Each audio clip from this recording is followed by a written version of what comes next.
जोर का जोड़ में आपको एक मतलब फिर कहते हैं खुश आमदेद। बात कर रहे हैं पाकिस्तान क्रिकेट टीम की आज की कारकर्दगी के हवाले से, और वक्फे पे जाने से पहले अजहर खान साहब ने एक सवाल कामरान अकमल साहब के सामने रखा था कि पाकिस्तान क्रिकेट टीम के सबसे नुमाया बल्लेबाज बाबर आजम की कारकर्दगी को बेहतर बनाने के लिए या उनकी फॉर्म में वापसी के लिए किन चीज़ों की पाकिस्तान को बुनियादी तौर पर ज़रूरत है। कामरान अकमल उसको किस तरीके से देखते हैं। कामरान साहब आप सुन रहे हैं? जी कामरान साहब आप आवाज़ सुन रहे हैं? जी जी आवाज़ आ रही है जी। अब कामरान, ये जो अजहर खान साहब ने एक वक्फा लेने की बात की है बाबर आजम की मौजूदा कारकर्दगी को देखते हुए और इतने प्रेशर को देखते हुए, आपको लगता है कि ये बेहतर हो सकता है या उनके लिए मददगार साबित हो सकता है फॉर्म में वापसी के लिए, अपने पुराने बाबर आजम की कारकर्दगी दिखाने के लिए? देखिए, ये चीज़ें ना आज से को 3-4 साल पहले हो जानी चाहिए थी। वर्कलोड मैनेज करना और बैकअप तैयार करना आप उसी सूरत ही करते हैं जब आप सिर्फ बाबर को रेस्ट करवाने से नहीं होगा, और 4-5 प्लेयरों को ना आपको मैनेज करना पड़ेगा। बैकअप ऐसे ही तैयार होंगे, वाइट बॉल क्रिकेट में आप मौके देंगे। तो इंशाल्लाह ये पॉलिसी बिल्कुल बनाई हुई है। और आपने अभी देखा होगा T20 टीम अनाउंस की है, उसमें काफ़ी नए प्लेयर्स आए हैं जो डोमेस्टिक के परफॉर्मर है, और कोशिश भी यही है। देखें, बाबर हो गया, शाहीन हो गया, हारिस रऊफ हो गया, शादाब हो गया, रजवान हो गया, उसके बाद आप देखें कि इनके बगैर टीम कंप्लीट नहीं होती। तो ये तो हमारे मेन प्लेयर ऑटोमेटिक ये चॉइस है हमारी। कोई भी बड़ी टीम आती है या बड़ा इवेंट आता है तो बाकी जो टीमें आएंगी ना, तो उनके मुतालिक आप ज़रूर ये देखेंगे रोटेशन पॉलिसी चलेगी। अपने हम इन प्लेयरों को हम लोग संभालेंगे, बड़े तरीके से यूज़ करेंगे जैसे दुनिया की टीमें यूज़ करती है। आज ऑस्ट्रेलिया वर्ल्ड कप जीता है, आप देखें वर्ल्ड कप से पहले 2 सीरीज हुई हैं, वो दोनों कंप्लीट टीम नहीं थी, वो एक फ्रेश टीम आई है वर्ल्ड कप में सारी। तो हमें ऐसी पॉलिसी लानी पड़ेगी, और हमारी तरफ से, हमारी टीम की तरफ से तो कोशिश ये है कि इंशाल्लाह ये T20 सीरीज के बाद आप देखेंगे ऐसी चीज़ें कि हम अपने सीनियर प्लेयर्स को, जो बड़ी टीमें होंगी, बड़ा इवेंट होगा, उसमें ज़्यादा कोशिश करेंगे कि वो फ्रेश हो के आएँ, फ्रेश भी रहें, मेंटली भी ज़रा स्ट्रॉन्ग रहें और रेस्ट भी मिले, तो वो परफॉर्मेंस ज़्यादा बेहतर होगी। उसके साथ फिर प्लेयर्स भी डेवलप होंगे।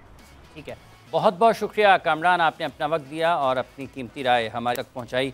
ये तो बात हुई है कामरान की, और उन्होंने बिल्कुल वजाहत से बयान कर दिया कि हम मुस्तकबिल में पाकिस्तान क्रिकेट बोर्ड आगे कैसे बढ़ सकता है। और सिर्फ बाबर का ही एक मसला नहीं है, दीगर खिलाड़ियों का भी है कि जो सीनियर क्रिकेटर्स हैं, जो पाकिस्तान की ऑटोमेटिक चॉइस हैं, यानी कि जो सबसे अहम खिलाड़ी हैं जिनके बगैर आपकी टीम बनती नहीं है, उनको रोटेट करना, लेकिन उसके लिए बेंच स्ट्रेंथ को भी तैयार करना पड़ेगा। अच्छा खान साहब, जब हम आज की इस खेल की बात कर रहे हैं, दोनों ओपनर्स भी बगैर कोई रन बनाए आउट हुए।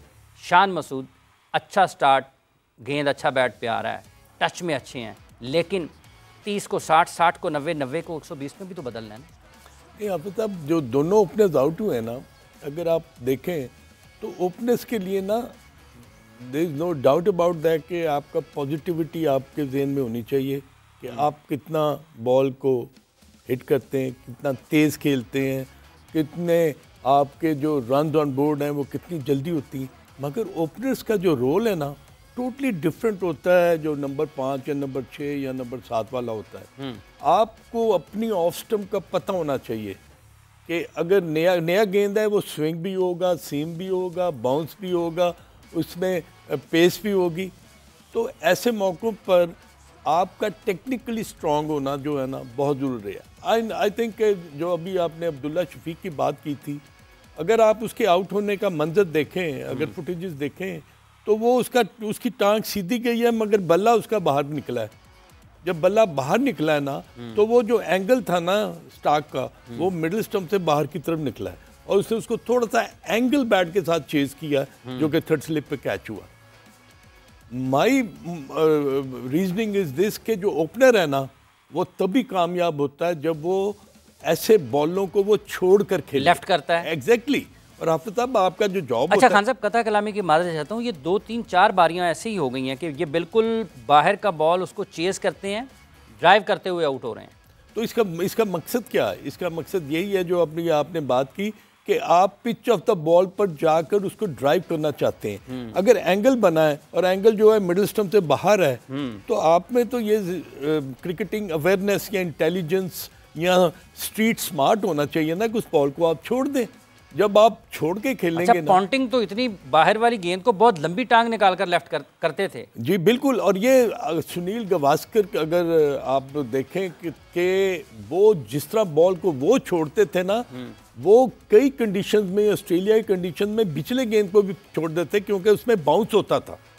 तो that ball doesn't hit your stumps. नीचे उसने स्टंप्स को तो लगना ही लगना नहीं है, इसने ऊपर ही जाना है, फ्लाई करना है। एग्जैक्टली। तो उसमें अगर आप ऐसे, तो फिर बड़ी समझ की बात है ना, और इत्मीनान की भी बात है। अगर आप ऐसे ओपनर हैं और आपको पता है कि मेरी जो लाइन है, वो बॉलर की जो लाइन है, उसको मैंने न्यूलिफाई किस तरह करना है, हैंडल किस तरह करना है, टैकल किस तरह करना है, वो तभी आप करेंगे जब आपको अपनी ऑफ स्टंप का बहुत अच्छी तरह अंदाजा होगा।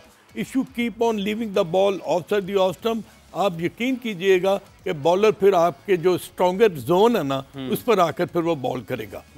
तो मेरा ख्याल है कि बाबर आजम जो आउट हुए हैं वो भी ऑब्वियसली उनको जो उनके जोन में जब बॉल मिले तो उन्होंने 3 जो ड्राइव्स मारी है ना, इतने खूबसूरत शॉट थे कि उन्होंने 4 रन हासिल किए।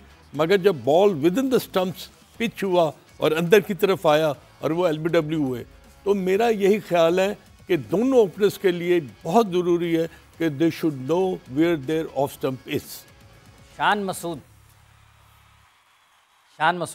हाफिज साहब, आप बड़ा ही एक इम्पॉर्टेंट बात कर रहे हैं। मैं मतलब I was little scared and worried about him कि ये हमेशा 35, 40, 50 जो हैं ये नहीं होंगे।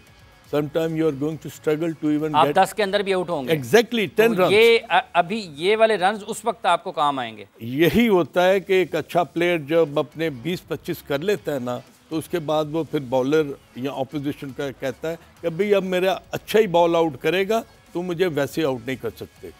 तो आई थिंक कि 55, 64, 35 ये सबसे मुश्किल रन होते हैं जो पहले 20 या 25 होते हैं। जब आप ये कर लेते हैं तो आपको पिच का अंदाज़ा होता है, ऑपोजिशन की बॉलिंग का पता चल जाता है, किस पेस से बॉल आ रहा है, कितना बाउंस है, कितनी मूवमेंट है।